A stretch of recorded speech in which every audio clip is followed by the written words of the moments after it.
গাইবান্ধা সুন্দরগঞ্জ উপজেলার পূর্ব ছাপুরহাটি এলাকায় ব্যক্তি মালিকানাধীন জমি অধিগ্রহণ ছাড়াই রাস্তা নির্মাণের অভিযোগ উঠেছে স্থানীয় সরকার প্রকৌশল অধিদপ্তর এলজিইডির বিরুদ্ধে।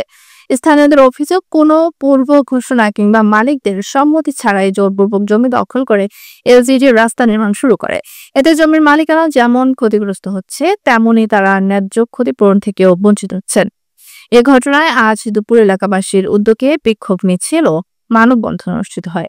মানববন্ধনে স্থানীয় নারীপুর সহ সর্বস্তরের মানুষ অংশ নেন। বক্তব্যে আলী হায়দার, আনিসুর রহমান সহ অন্যান্যরা জানান, রাস্তা নির্মাণের জন্য যেসব জমি ব্যবহার করা হচ্ছে সেগুলোর মালিকদের কোনো ধরনের আলোচনা বা ক্ষতিপূরণ ছাড়াই কাজ শুরু করা হয়েছে। এছাড়া সোজা রাস্তা পরিবর্তে বাঁকা পথের রাস্তা নির্মাণ করা চলাচলের ক্ষেত্রে ভোগান্তি তৈরি হবে বলেও আশঙ্কা প্রকাশ করেন তারা অবিলম্বে সমস্যার সমাধান এবং ক্ষতিপূরণের দাবি জানান। অন্যথায় বৃহত্তর আন্দোলনের হুঁশিয়ারি দেন বক্তারা। যে পাশে অধিগ্রহণ হয়েছে, রাস্তা সোজা করার কথা ছিল, রাস্তা ওই পাশে বেঁধেও ছিল, ওই রাস্তা সোজা না করে আবার বাঁকা পথে তারা রাস্তা জোরপূর্বক ভাবে অন্যের জমি দিয়ে, মালিকানা জমি দিয়ে এই রাস্তা তারা করার প্রতিযোগিতা করতেছে। এপ অনুযায়ী অধিগ্রহণের মাধ্যমে অধিগ্রহণ যে পাশে আছে সেই পাশে রাস্তা। এ বিষয়ে এলজিইডির কোনো কর্মকর্তার তাৎক্ষণিক মন্তব্য পাওয়া যায়নি।